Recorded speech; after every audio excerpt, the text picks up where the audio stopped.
औरैया में यमुना नदी पर बना शेरगढ़ घाट पुल पूरी तरह से बंद कर दिया गया है। मरम्मत के नाम पर प्रशासन ने एक माह के लिए इस पुल पर आवागमन रोक दिया है, लेकिन इसका सीधा असर अब आम जनता पर पड़ रहा है। छात्रों से लेकर व्यापारियों तक हर कोई इस फैसले से परेशान है। लोगों ने चेतावनी दी है कि अगर वैकल्पिक व्यवस्था नहीं बनी तो सड़क पर उतरकर प्रदर्शन करेंगे।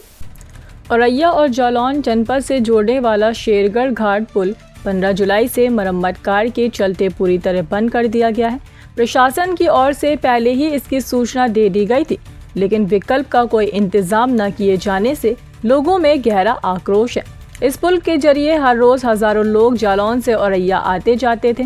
छात्र, व्यापारी, मजदूर और श्रद्धालु सभी अब लंबे चक्कर काटने को मजबूर हैं। देवकली मंदिर में दर्शन करने वाले श्रद्धालुओं के लिए भी कई किलोमीटर का अतिरिक्त रास्ता तय करना पड़ रहा है। सबसे चिंताजनक स्थिति उन ग्रामीणों की है जिन्हें किसी आपातकालीन स्वास्थ्य सेवा की जरूरत पड़ती है। अब शेरगढ़ पुल बंद होने से एम्बुलेंस तक समय पर नहीं पहुंच पाएगी। स्थानीय लोगों का कहना है कि मरम्मत जरूरी है, लेकिन बिना विकल्प मार्ग के बंद करना तानाशाही है। छात्रों की पढ़ाई प्रभावित हो रही है, सब्जी और राशन की आपूर्ति बाधित है और दुकानदारों का व्यापार ठप पड़ गया है। व्यापारियों और ग्रामीणों ने चेतावनी दी है कि अगर जल्द विकल्प नहीं खोजा गया तो वह सड़क जाम कर विरोध प्रदर्शन करेंगे। लोगों का आरोप है कि नेता चुनाव में तो वादे करते हैं, लेकिन अब किसी को जनता की तकलीफ दिखाई नहीं दे रही है। अब देखना यह है कि प्रशासन जनता की आवाज़ सुनेगा या हालत और बिगड़ने दिए जाएंगे। शेरगढ़ पुल की मरम्मत प्रशासन के लिए बड़ी चुनौती बन गई है, क्योंकि जनता अब चुप बैठने के मूड में नहीं है। आदमी को कष्ट ही कष्ट है, मतलब जो है आदमी को मतलब जो है वाहन से राउंड पूरा काटने पर बाल बच्चों को दिक्कत है। बाल बच्चा मतलब जो है पढ़ाई के लाना मजदूर जो किनारे के बिना मतलब जो जाए को दिक्कत है, बेचारी मजदूरी उनकी नष्ट हो रही। इसके लिए आम पब्लिक को बहुत परेशानी हो रही है। सरकार से निवेदन है कि आम पब्लिक के लिए पैदल यात्रा तभी खुली जाए, जिससे कि आम पब्लिक आराम से जा सके, आ सके। कम से कम पड़ेगा 60-70 मिनट अंतर पड़ेगा, उसका बर्बाद होगा, किराया बर्बाद होगा। पुल किया गया है कि पुल में कुछ कमियां आ गई हैं, तो पुल की कमी के हिसाब से तो ये लोगों के लिए तो कष्ट है कि कोई समस्या आ जाए तो सरकार बस में ध्यान दे रही है। लेकिन हम वैकल्पिक मार्ग के लिए कह रहे हैं, जो अपना बुंदेलखंड एक्सप्रेस यहाँ से निकला हुआ है तो उस पर वैकल्पिक मार्ग हम लोगों को दिया जाए, जिससे हम लोग बुंदेलखंड मार्ग होते हुए कोठौन पहुँच। लगभग 85 किलोमीटर का अंतर आ रहा है। एक तरफ से मतलब हम जालौन से औरैया जाएंगे तो 85 किलोमीटर का चक्कर हमारा लगेगा। वैसे 15 किलोमीटर का कोठौन से ही चक्कर मात्र है। आप व्यापार मंडल के अध्यक्ष क्या कहेंगे आप व्यापारियों के लिए?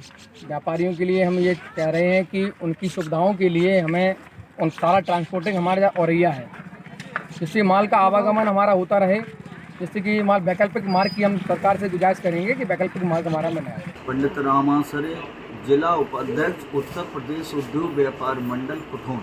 आपके चैनल के माध्यम से हम अपने जिला के आला अधिकारियों को, जिले के नेताओं को, सबको अवगत कराना चाहते हैं कि यहाँ इतनी विषम स्थिति है कि अगर पूरा पुल बंद होता है, पैदल भी आवागमन संभवतः बंद कर दिया गया है, इससे जनता को बहुत परेशानी होगी। हमारे यहाँ कोठौन क्षेत्र का सभी व्यापारी वर्ग, अन्य लोग भी, हमारा बाजार औरैया का है, सब्जी मंडी है, गल्ला मंडी है, फल मंडी है, जनरल स्टोर, कपड़ा के सभी बच्चों का सभी आवागमन ज़्यादातर है। और हमारे यहाँ से कम 20-25 गाड़ियाँ स्कूल की औरैया जाती हैं, वो बाधित होंगी।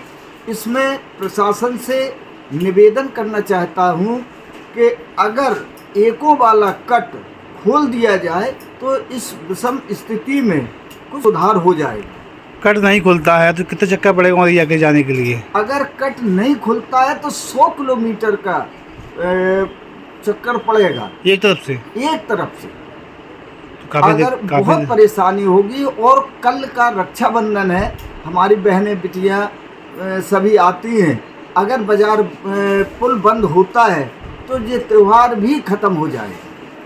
विधानसभा कालपी है जी, और यहाँ पर जनप्रतिनिधि भी आते हैं, कई बार उन्होंने पोस्ट किया है कि सीएम साहब से बात हुई, मुलाकात हुई, पुल खुलेगा, तो क्या कहेंगे इस पे आप? हमारे यहाँ कोई नहीं आया, ना कोई कहने आया। हमने आपके माध्यम से कहा भी है कि हमारे जनप्रतिनिधियों से निवेदन है, हमारे प्रशासन से निवेदन है कि कुछ ना कुछ वैकल्पिक व्यवस्था की जाए। हम लोगों को बहुत परेशानी है।